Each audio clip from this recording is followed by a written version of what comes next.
Why is an idle mind a playground of the devil? Pag-usapan po natin yan sa devotion natin na ito.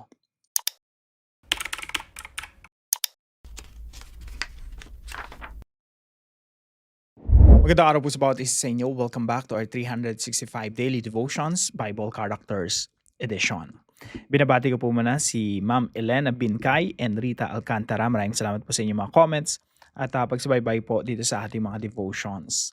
Ngayon pag-usapan po natin ay patungkol po kay David. So kung naalala niyo po yung mga usapan natin patungkol kay David, no? Talagang puro tagumpay ng pinag-uusapan natin.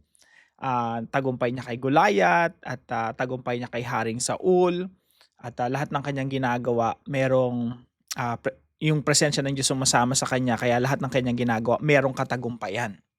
At nung nakaraan pinag-usapan din natin yung covenant o yung pangako ng Diyos kay Haring David na mula sa kanyang lahi ay ipapanganak ang Mesaya, ang ating Panginoong Hesukristo. Now, sa devotion natin ito, pag-usapan naman natin yung dark side, no? Dark side ni Haring David, yung kanyang fall o pagkahulog sa kasalanan. Sabi po rito sa 2 Samuel chapter 11, in the spring of the year, the time when kings go out to battle, David sent Joab and his servants with him and all Israel. So yung storya po ng pagkahulog ni David sa tukso, no? Tinatawag pa naman siyang the man after God's own heart. Ibig sabihin, close na close siya kay Lord. Pero kahit yung close na close kay Lord, nahuhulog pa rin sa tukso. At itong storya po ni David and Bathsheba, nagsimula po ito sa verse 1 na nung mga panahon, sa Tagalog dito, ang panahon na ang mga hari ay lumalabas upang makipaglaban. Si David hari siya pero hindi siya nakipaglaban during this time. Nagstay lang siya sa Jerusalem. Ang ginawa niya, sinugo ni David si Joab at ang kanyang mga lingkod na kasama niya at ang buong Israel. Kayo na lang yung makipaglaban. Dito lang ako, magre-relax lang ako, no? Ito po yung tinatawag nating idle, no? Walang ginagawa, unproductive. Siguro ine-enjoy lang ni Haring David yung previous victory niya, yung palasyo niya, papasyal-pasyal siya doon, palakad-lakad. So, ito po yung katuruan natin ngayong araw. Number 1, David's idle mind became fertile soil for evil. So yung idle mind, yung unproductive, yung wala kang ginagawa, wala kang masyadong pinagkakabisihan. Hindi mo ginagawa yung bagay na pinapagawa sa iyo ng Diyos. Yung mga ganong pagkakataon, mga kapatid, yung ating isipan, nagiging mataban lupa yan para tumubo yung buto ng kasalanan. At sabi nga ng iba, nagiging playground of the devil yung ating isipan kapag idle, unproductive, walang ginagawa, walang iniisip, walang pinagkakaabalahan. So David's idle mind became fertile soil for evil. At yun nga po yung nangyari. So si Haring David, dapat nakikipaglaban siya during this time, hindi siya nakikipaglaban. Nagre-relax lang siya sa palasyo niya. Kaya po sabi rito sa verse 2, it happened late one afternoon, when David arose from his couch and was walking on the roof of the king's house, that he saw from the roof a woman bathing. Taas ng palasyo niya, pagsilip niya, may babae doon naliligo. And the woman was very beautiful, napakaganda.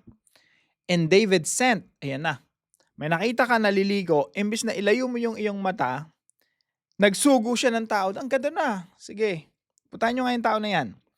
David sent and inquired about the woman. And one said, is not this Bathsheba, the daughter of Eliam, the wife of Uriah the Hittite? Tama, may asawa pa. Ang asawa si Uriah. Si Uriah, sundalo ni Haring David. Isa sa mga malalapit sa kanyang sundalo, one of the mighty men of David. So David sent messengers and took her, and she came to him, and he lay with her. Nakipagtalik siya, pinasundo niya. Tingnan niyo po yung rendering dito, sabi dito. So David sent messengers and took her. Pinasundo, pinakuha niya. And she came to him and he lay with her. At nakipagtalik si David sa kanya. Now she had been purifying herself from her uncleanness. So sabi ng mga ibang Bible scholar, talagang fertile si Bathsheba noon. Kaya ang kasunod, then she returned to her house and the woman conceived, nabuntis si Bathsheba, and she sent and told David, I am pregnant. Ang kinakatakutan ng maraming lalaki na hindi pa kasal, no? At may or nag one night stand lang or sinabi ng girlfriend niya, I'm pregnant. Ganun yung nangyari kay David, I'm pregnant. May asawang iba. Tapos yung asawa nasa gera. Malaking problema. So dahil po dito mga kapatid, si Haring David, gusto niyang pagtakpan yung kanyang kasalanan. So ang ginawa niya, sabi niya, sunduin niyo kayong asawa niya ni Bathsheba. At kailangan niya umuwi dito kasi sa isip niya buntis yung asawa eh. Sino tatay niyan? Nasa gera yung asawa. Kumbaga nasa abroad, no? Maraming ginagawa sa ibang lugar para mabubuntis yan. Pinasundo niya si Uriah. Ginawa niya, marami siyang mga hocus-pocus, no? Sabi niya, inom muna tayo. There was a time, nilalasing niya talaga si Uriah. Tapos sasabihin niya, umuwi ka Uriah, lambingin mo yung asawa mo, no? Sipingan mo yung asawa mo. Si Uriah may prinsipyo. Ayaw niya. Sabi niya, dito lang ako. Yung mga kasama ko nakikipaggera, nakikipaglaban doon, tas ako uwi sa bahay ko para meron akong comfort. Di ko kayang gawin yan, sabi ni Uriah. Maprinsipyo. Paulit-ulit ginawa ni David, sabi niya, palpak, hindi talaga to pwede.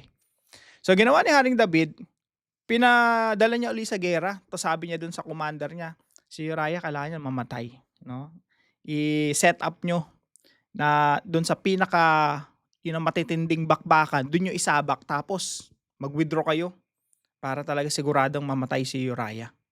So isipin niyo po ang kasalanan ni David, kinuha niya yung asawa na may asawa, tapos yung asawa na si Uriah, pinapatay niya pa.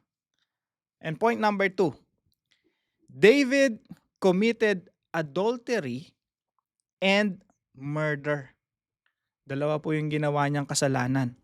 Adultery and murder. Kinuha niya yung asawa ng may asawa. Ito po ay nakasulat sa 10 Commandments. No? Thou shall not commit adultery. Basahin nga po natin, no? Exodus chapter 20:14. You shall not commit adultery. And pagdating po sa Leviticus 20 verse 10, if a man commits adultery with the wife of his neighbor, both the adulterer and the adulteress shall surely be put to death. Dapat ang kaparusahan dito kay Haring David ay ipapatay o patayin. Pero ang ginawa ni David, pinagtatakpan niya yung kasalanan niya. Ang pinatay niya, yung asawa. So isipin nyo, David, a man after God's own heart, close na close sa Panginoon. Pero there was a time in his life na gumawa siya ng ganitong karumal-dumal na krimen. David committed adultery and murder. At alam niyo po yung kahuli-hulihang verse ng 2 Samuel chapter 11, ito po ang sinasabi. But the thing that David had done displeased the Lord. Kaya ito po yung pangatlong puntos natin mga kapatid. David displeased the Lord. Sa Tagalog po, basahin po natin yung pinakahuli, no? Ngunit ang bagay na ginawa ni David ay hindi kinalugdan ng Panginoon. So, dati sunod-sunod yung victory niya, sunod-sunod yung tagumpay niya. Binibigyan siya ng tagumpay ng Panginoon, ng success, binibigyan siya ng blessings ng Panginoon. Lahat na meron siya, pero alam niyo po, mas pinili niya pa yung sumuway sa Panginoon during this time. And the Lord was displeased. Hindi naging masaya ang Diyos sa kanya. Akala niya mapapagtakpan niya yung kanyang mga kasalanan. Pero hindi niya kayang gawin yun sa harapan ng Panginoon. Dahil sa Panginoon, walang sekreto. Wala tayong kayang isekreto sa harap ng Diyos. Kaya po sa application po natin ngayong araw, number 1 po, do not idolize Christian leaders. Bakit po? Huwag nating masyadong iniidolo yung mga leaders, mga magagaling mag-preach, magagaling magturo. Kahit na yung mga magagaling mag-devotion, mag-devotion araw-araw. Huwag yung masyadong tinitingnan na mataas or okay lang irespeto, igalang. Pero yung minsan talagang masyadong mataas yung tingin natin, no? Wag po gano'n. Bakit? Si Haring David nga, the man after God's own heart, close na close sa Panginoon.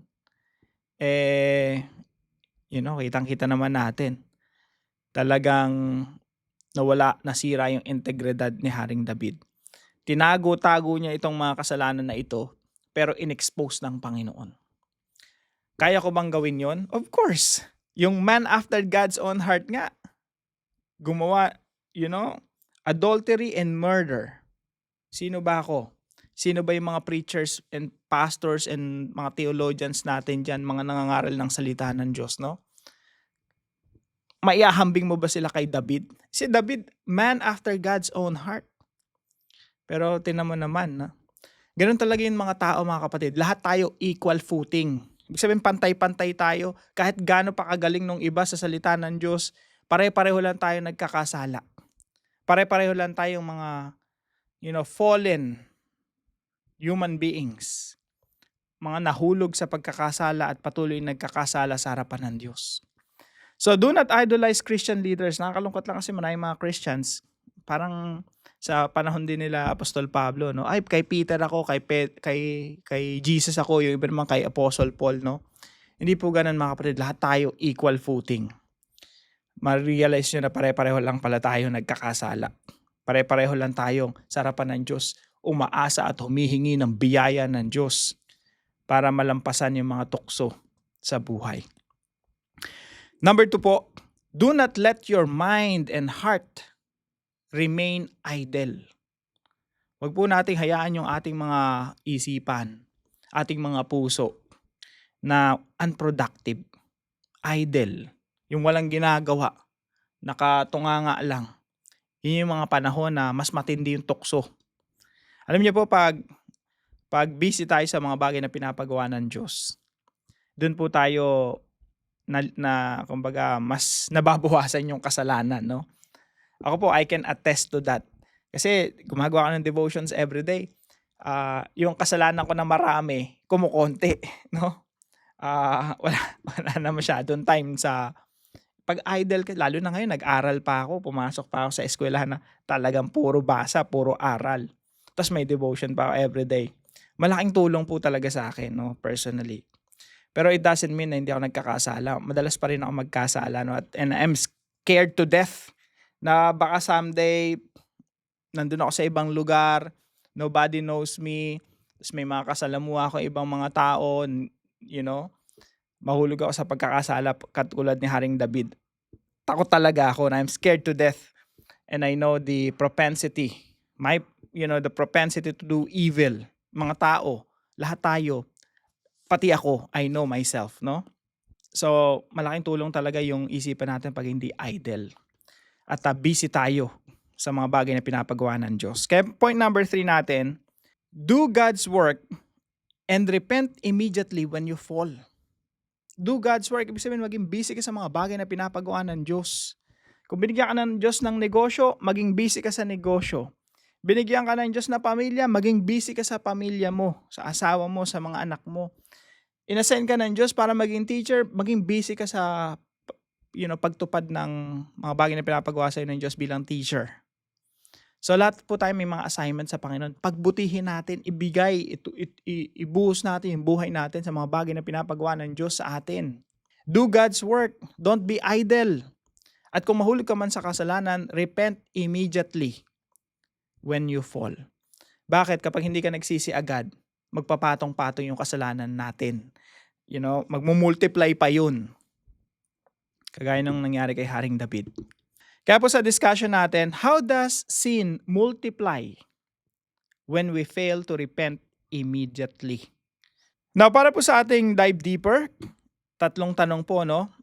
If David were tried under Philippine law and jurisdiction, ayan na pang abogado to, what crimes would he be charged with? Ano kayang kaso ni Haring David kung ngayon niya ginawa yun, no? Kahit hari pa siya? How does God work in the development of law worldwide? What is the role of the church in the transformation of the world? Tayo po'y manalangin. Lord God, our righteous and holy Father, we come before you with humble hearts. Guard us from idleness, For we know that a wandering mind easily drifts into sin. Fill our days with purpose and align our desires with your will. Teach us to be diligent in doing your work, faithful in every moment you entrust to us. When we fall, do not let us delay in repentance, but draw us quickly back to you with broken and contrite hearts. Cleanse us, renew us, and restore us that we may walk uprightly before you. In Jesus' name, Amen and Amen. Maraming salamat po kay Mr. and Mrs. Toldanes na partner po natin sa devotion natin na ito. Ang Diyos po ang magpala sa inyo. Na kung kayo po may natutunan, ipalam nyo lang po sa comment section right below this video, and please don't forget to share this devotion to your family and friends. God bless you po. See you po tomorrow 5 a.m. dito po sa ating Daily Devotions.